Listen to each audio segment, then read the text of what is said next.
Vashi sector 9 येथील गणेशदीप मित्रमंडळाच्या वतीने 10 दिवसांच्या सार्वजनिक गणेशोत्सवाचं आयोजन करण्यात आलं होतं। मंडळाचे अध्यक्ष सुनील सुतार यांच्या नेतृत्वाखाली गेली 15 वर्षे हे मंडळ कार्यरत आहे। समाजातील वाईट प्रवृत्तींचा विनाश करण्यासाठी त्रिशूलधारी शिवशंकर गणरायाच्या पाठीशी उभे आहेत असे येथील देखाव्याच्या माध्यमातून दाखवण्यात आले।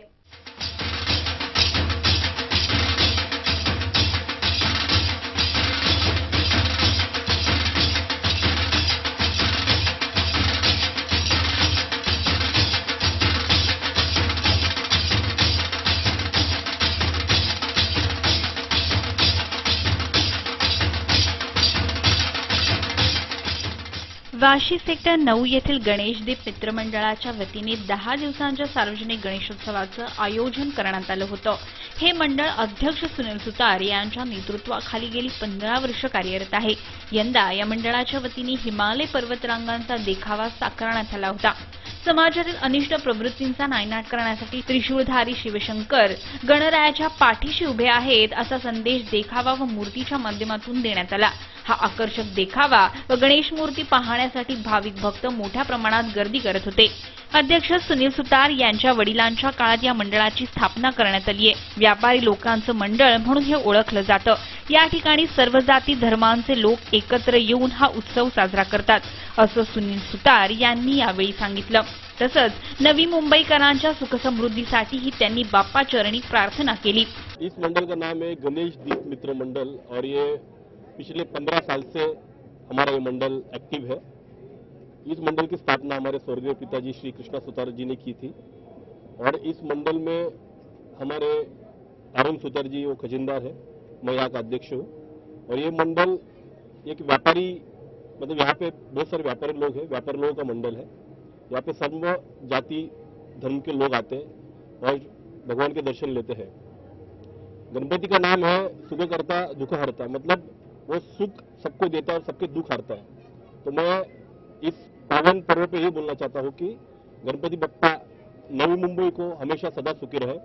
डुप्लिकेट गोविंदानेही गणेशदीप मित्रमंडळाला भेट देऊन सर्वांचंच लक्ष वेधलं। व्हिडिओ जर्नलिस्ट सनी मेहरोल, MVTV। नवी मुंबई पोलिसांच्या वतीनेही दरवर्षी गणेशोत्सवाचं आयोजन करण्यात येतं। मात्र गणेशोत्सवादरम्यान 10 ही दिवस बंदोबस्तात पोलीस व्यस्त असल्याने सोमवारी त्यांच्या गणपतीचं विसर्जन करण्यात येणार आहे। नवी मुंबई पोलिसांच्या वतीनेही दरवर्षी 10 दिवसांच्या गणेशोत्सवाचं विविध विभागात आयोजन करण्यात येतं। शहरात गणेशोत्सव निर्विघ्नपणे पार पडावा, उत्सवादरम्यान कोणताही अनुचित प्रकार घडू नये यासाठी पोलीस विभाग रात्रंदिवस सेवा करतात।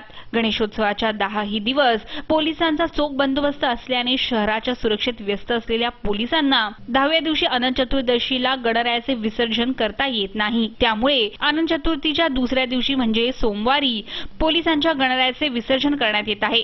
वाजत गाजत मिरवणुकीसह संपूर्ण पोलीस विभाग व त्यांचे कुटुंबीय आपल्या लाडक्या बाप्पाला निरोप देणार आहेत। व्हिडिओ जर्नलिस्ट सूरज कांबळेसह राज चव्हाण, MVTV। पंतप्रधान नरेंद्र मोदी यांच्या स्वच्छता मोहिमेचाच एक भाग म्हणून पंतप्रधानांनी स्वच्छता दूत म्हणून निवडलेल्या डॉ. नानासाहेब धर्माधिकारी प्रतिष्ठानच्या सदस्यांनी गणेश विसर्जनावेळी जमा होणारं निर्माल्य उचलून त्याची योग्य प्रकारे विल्हेवाट लावली आहे। विशेष म्हणजे या निर्माल्यातून खताची निर्मिती केली जाणार आहे। पंतप्रधान नरेंद्र मोदी यांच्या स्वच्छता अभियानाचाच एक भाग म्हणून पंतप्रधानांनी स्वच्छता दूत म्हणून नेमलेल्या डॉ. नानासाहेब धर्माधिकारी प्रतिष्ठानच्या सदस्यांनी गणेश विसर्जनावेळी जमा होणारं निर्माल्य उचलून त्याची योग्य प्रकारे विल्हेवाट लावली।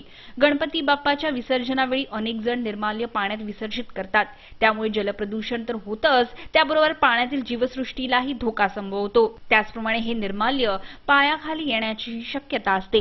म्हणूनच पंतप्रधान नरेंद्र मोदी यांचं स्वच्छता अभियान प्रभावीपणे राबवण्यासाठी प्रतिष्ठानच्या स्वयंसेवकांनी विसर्जनस्थळी उपस्थित राहून निर्माल्य एकत्र केलं। विशेष म्हणजे हे निर्माल्य निसर्गाच्या कामी आणण्याच्या दृष्टीने वृक्षांसाठी खत बनवण्यात येणार आहे। Video journalist Suraj Kamble, MVTV। विसर्जन होताच ठिकठिकाणी कचराकुंडीत मखरांचे अवशेष टाकण्यात आले आहेत। मात्र थर्माकोलच्या मखराचे विघटन होत नसल्याने यामुळे पर्यावरण दूषित होऊ शकतं। त्यामुळे थर्माकोलच्या मखराऐवजी नागरिकांनी इको फ्रेंडली वा फुलांची साज सजावट केली पाहिजे। गणपतीचं आगमन होणार म्हणून अनेक भाविक भक्त आपल्या लाडक्या गणरायाची स्थापना करण्यासाठी आकर्षक सुंदर महागडे मखर आणतात। मात्र विसर्जन होताच हे मखर कचराकुंडीत टाकलं जातं। सध्या नवी मुंबईत हे चित्र दिसत असून ठिकठिकाणी कचराकुंडीत मकरांचे अवशेष टाकण्यात आले आहेत.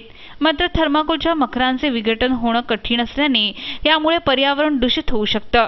त्यामुळे थर्माकोलच्या मखराऐवजी नागरिकांनी इको फ्रेंडली मखर, फुलांच्या सजावटीचा पर्याय निवडला पाहिजे. व्हिडिओ जर्नलिस्ट सूरज कांबळेसह राज चव्हाण, MBTV. शहरी भागामधील घरांची वाढती निकड लक्षात घेताच महाराष्ट्र सरकारकडून लवकरच सर्वांसाठी घर ही योजना राबवली जाणार आहे. शहरी भागातील लोकांसाठी ही योजना असणार आहे. 2022 पर्यंत सर्वांसाठी घर ही केंद्र सरकारची योजना असून राज्य सरकारची सर्वांसाठी घर ही योजना त्याच धर्तीवर राबवण्यात येणार आहे. शहरी भागामधील घरांची वाढती निकड लक्षात घेऊन महाराष्ट्र सरकारकडून लवकरच सर्वांसाठी घर ही योजना राबवली जाणार आहे.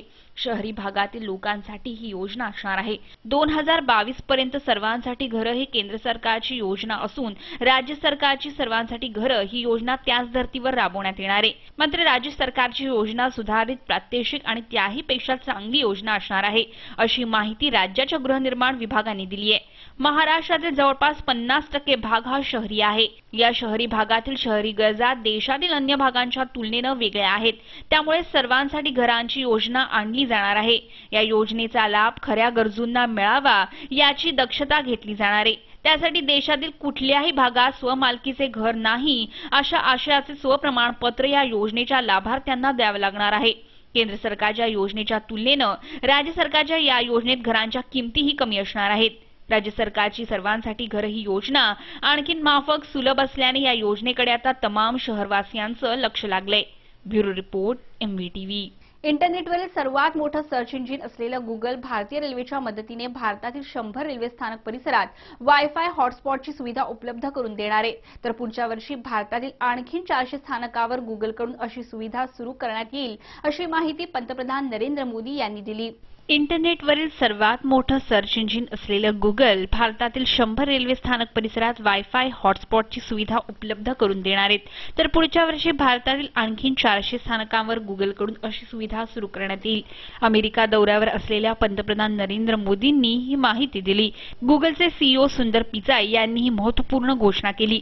भारतात 500 रेल्वे स्थानकावर वायफाय सुविधा उपलब्ध करून देण्यासाठी भारतीय रेल्वे आणि गुगल मिळून काम करणार आहेत. Bureau report, MBTV. MBTV वृत्तवाहिनीवरील बातम्या आता तुम्ही media.mbtv या YouTube-वरील लिंकवरही पाहू शकता किंवा तुम्ही आम्हाला 2757194 या दूरध्वनी क्रमांकावर संपर्कही करू शकता. तुम्हाला काही प्रतिक्रिया द्यायच्या असतील तर mbtvnews@gmail.com वरही तुम्ही कळवू शकता. आजच्या बातमीपत्रात इतकंच. पुन्हा भेटूया पुढच्या बातमीपत्रात. तोपर्यंत नमस्कार.